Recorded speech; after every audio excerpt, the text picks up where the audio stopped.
Oke, bismillah, assalamualaikum warahmatullahi wabarakatuh. Oke, innalhamdulillah nahmaduhu wa nasta'inuhu wa nastaghfiruh wa na'udzu billahi min syururi anfusina wa min sayyiati a'malina may yahdihillahu fala mudhillalah wa may yudhlil fala hadiyalah. Oke, asyhadu an la ilaha illallah wa la syarikalah wa asyhadu anna muhammadan abduhu wa rasuluh la nabiyya wa rasulah ba'da amma ba'du.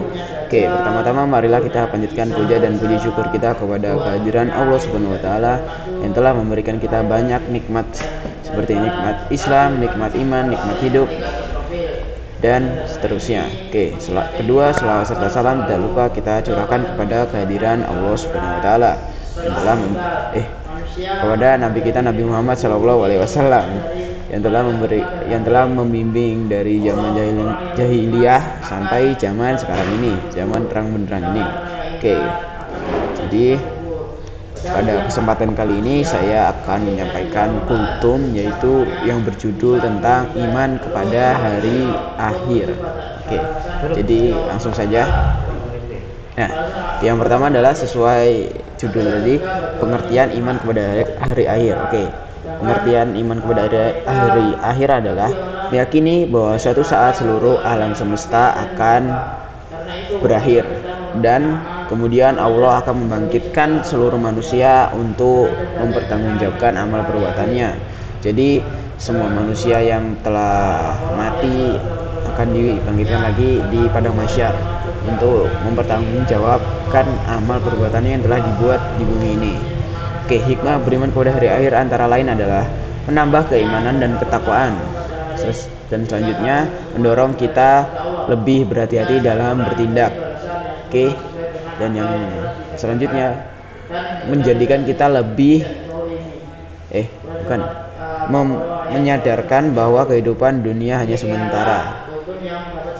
Nah, jadi dari 4 tadi itu membuat kita tuh akan lebih rajin beribadah, jujur, dan suka menolong dan menjauhi maksiat. Jadi jikalau ada seseorang yang mengamalkan iman kepada hari akhir ini, justru orang itu atau si fulan itu akan lebih berhati-hati dalam melakukan sesuatu karena sudah tahu akibatnya nanti di akhir kelak. Oke, lanjut. Nah, selanjutnya adalah tanda-tanda besar hari kiamat. Nah, tanda-tanda besar hari kiamat ini, hari kiamat pasti datang, tetapi hanya Allah yang mengetahui kapan dan pasti waktunya. Oke. Nah, saya hanya memberikan tanda-tanda kiamat hari besar, tanda-tanda kiamat besar. Oke, jadi yaitu ada munculnya Dajjal, dan selanjutnya adalah turunnya Nabi Isa, munculnya Imam Mahdi yang akan memberikan kebenaran, dan keluarnya Ya'juj dan Ma'juj, dan terbitnya matahari dari barat, dan keluarnya hewan melata Dabatul Ard. Nah, sebagai orang beriman kita seharusnya mempersiapkan diri dengan memperbanyak amal-amal soleh. Nah, dari tanda-tanda berikut itu pasti itu akan muncul di waktunya yang akan tiba, seperti Ya'juj Ma'juj yang mungkin saat ini dia sedang disegel atau mungkin sedang dikurung di mana entah, tidak tahu. Dan keluarnya Dabatul Ard ini, dia ini adalah hewan melata yang keluar dari tanah, yang nggak tahu tiba-tiba keluar. Nah, itu mungkin itu salah satu tanda-tandanya.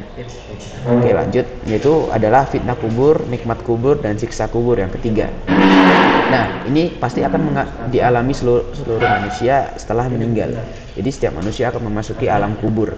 Nah, di sana manusia akan diuji oleh malaikat mungkar dan nakir tentang siapa Tuhannya, siapa agamanya, dan nabinya, dan kitabnya juga.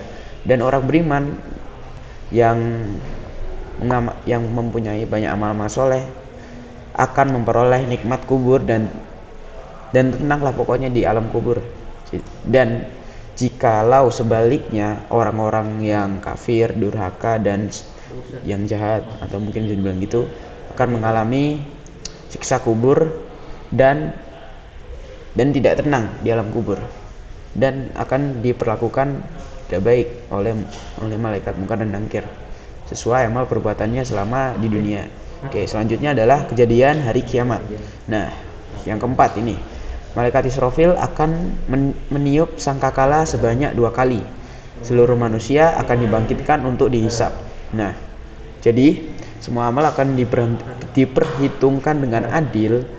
Amal baik maupun amal buruk akan ditimbang dalam mizan. Nah, setelah ditimbang, nanti kemudian manusia akan melewati sirat. Nah, sirat itu apa? Sirat itu adalah jembatan di atas neraka. Nah, orang yang beriman dan banyak amal solehnya, itu pasti akan dimudahkan melewatinya. Dan sedangkan sebaliknya, jikalau itu orang yang kafir atau yang suka melakukan maksiat, mungkin itu akan jatuh ke dalam neraka. Oke, selanjutnya adalah yang kelima, surga dan neraka. Nah, surga dan neraka itu adalah tempat yang dimana kalau surga itu penuh kenikmatan yang telah Allah sediakan bagi orang-orang yang beriman dan bertakwa kepadanya. Dan neraka itu adalah tempat azab bagi orang-orang yang melakukan maksiat dan kufur dan durhaka. Dan keberadaan surga dan neraka mengajarkan kita agar selalu memilih jalan kebaikan selama hidup di dunia, dan jangan malah memilih jalan yang sebaliknya, malah yang tidak baik. Nah, mungkin itu. Dan teman-teman yang dirahmati oleh Allah Subhanahu wa taala, dari pembahasan dari saya tadi mengetahui bahwa kehidupan dunia itu hanyalah sementara. Kita semua akan dibangkitkan kembali saat di padang mahsyar, dihisab, ditimbangkan amalnya, melewati jembatan sirat, lalu memperoleh balasan antara berupa surga ataupun neraka. Dan marilah kita memperkuat iman kepada hari akhir dan menjaga sholat, memperbanyak ibadah, berbakti kepada orang tua, dan berkata jujur, dan menjauhi maksiat. Oke, dan itu mungkin semuanya yang kultum yang bisa saya sampaikan, dan jikalau ada kesalahan mungkin bisa dimaafkan, dan wabillahi taufiq wal hidayah. Wassalamualaikum warahmatullahi wabarakatuh.